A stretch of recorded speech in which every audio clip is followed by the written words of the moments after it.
హైదరాబాద్ నుంచి శ్రీశైలం వచ్చాము night. And తర్వాత పొద్దున్నే ఫ్రెష్ అయ్యి ఇష్టకామేశ్వరి గుడికి వెళ్తున్నాము. ఇష్టకామేశ్వరి గుడి ఆల్మోస్ట్ చాలా లోపలికి ఉంటుంది అడవిలోకి.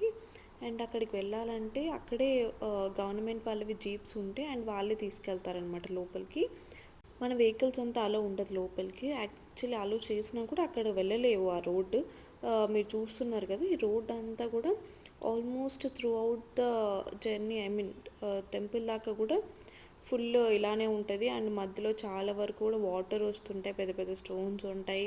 సో బెటర్ గవర్నమెంట్ వెహికల్సే ప్రిఫర్ చేయండి, బికాజ్ ఇక్కడ వాళ్ళకు రోజు నడిపి వాళ్ళకి ఎక్స్పీరియన్స్ ఉంటుంది కాబట్టి ఈజీగా తీసుకెళ్తారు.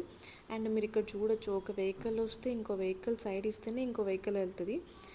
వర్షాకాలంలో అయితే అక్కడక్కడ వాటర్ ఫ్లో కూడా ఎక్కువ ఉంటుందంట. సో ఇక్కడ మీకు చూడొచ్చు, ఇక్కడ వాటర్ ఫ్లో అవుతున్నాయి. సో చిన్న చిన్న కార్స్ అయితే డెఫినెట్లీ రాలేవు లోపలికి. And one more important thing ఏంటంటే, ఈ టెంపుల్ ఆఫ్టర్నూన్ 2 o'clock క్లోజ్ అయిపోతుంది. సో మ్యాక్సిమం 1 దాకా రీచ్ అయిపోయేలా చూసుకోండి. అండ్ ఫారెస్ట్ డిపార్ట్మెంట్ వాళ్ళు కూడా మనల్ని లోపలికి అలో చేయరు. సో అందుకే కొంచెం త్వరగానే స్టార్ట్ అవ్వాలి ఇక్కడికి రావాలంటే. సో మేమైతే 9:30 అలా స్టార్ట్ అయితే మేము అక్కడికి 11 అయింది రీచ్ అయ్యేసరికి. అండ్ ఫైనల్లీ ఇది ఆ గుడి చూడడానికి అయితే చిన్నగానే ఉంటుంది, బట్ అమ్మవారు చాలా పవర్ఫుల్ అని అంటారు. ఇక్కడ ఏదైనా కోరుకుంటే ఖచ్చితంగా నెరవేరుతుందని చెప్తారు. అండ్ ఫస్ట్ అయితే ఇక్కడ ఒక ఫ్లోటింగ్ వాటర్ ఉంటుంది, దీన్ని కోనేరు అంటారు, మరి ఏమంటారో తెలియదు, బట్ ఇది న్యాచురల్గా వచ్చే వాటర్, అడవిలోంచి వస్తాయి ఇవి. కాళ్ళు కడుక్కోవడానికి వెళ్ళాము అక్కడికి. అండ్ అక్కడ చాలా చిన్న చిన్న చేపలు ఉన్నాయి. నేను అలా చూస్తుండగానే ఒక చేప వచ్చి పట్టుకునేసరికి సడన్గా ఏదైనా పాము వచ్చిందేమో అని భయపడ్డాను. తర్వాత చూస్తే చాలా చిన్న చిన్న చేపలు ఉన్నాయన్నమాట. ఇది చూడండి, మీరు చూడొచ్చు ఇవన్నీ. సో మనకి యాక్చువల్లీ ఇవి ఫిష్ పా అంటారు కదా, సో అక్కడ ఉంటాయి కదా, అలాంటి చిన్న చిన్న చేపలు అనమాట. చాలా ఉన్నాయి, మొత్తం వాటర్ అంతా అవే ఉన్నాయి. నేనైతే పక్కకు వచ్చేసాను, చాలా గిలిగింతలు అవుతుండే అది వస్తుంటే.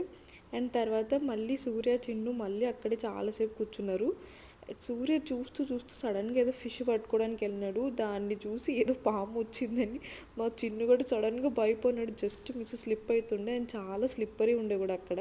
అండ్ తర్వాత దర్శనం కోసం వచ్చాను. ఇక్కడ నా చేతిలో మీరు చూసిండొచ్చు, చిన్న టెంకాయ లాగా ఒకటి పట్టుకొని ఉన్నాను కదా, అది ఇక్కడ అమ్మవారి దగ్గర పెట్టి పూజించుకొని మన ఇంటికి తీసుకెళ్ళి గుమ్మానికి కట్టుకుంటే దిష్టి తగలకుండా ఉంటుందంట. అండ్ ఇక్కడ నేను అమ్మవారికి ఒడిబియ్యం సామాన్ అంతా ఇక్కడే తీసుకుంటున్నాను. అండ్ దీని గురించి ఇంకా డీటెయిల్గా నెక్స్ట్ పార్ట్లో చూడండి. Stay tuned.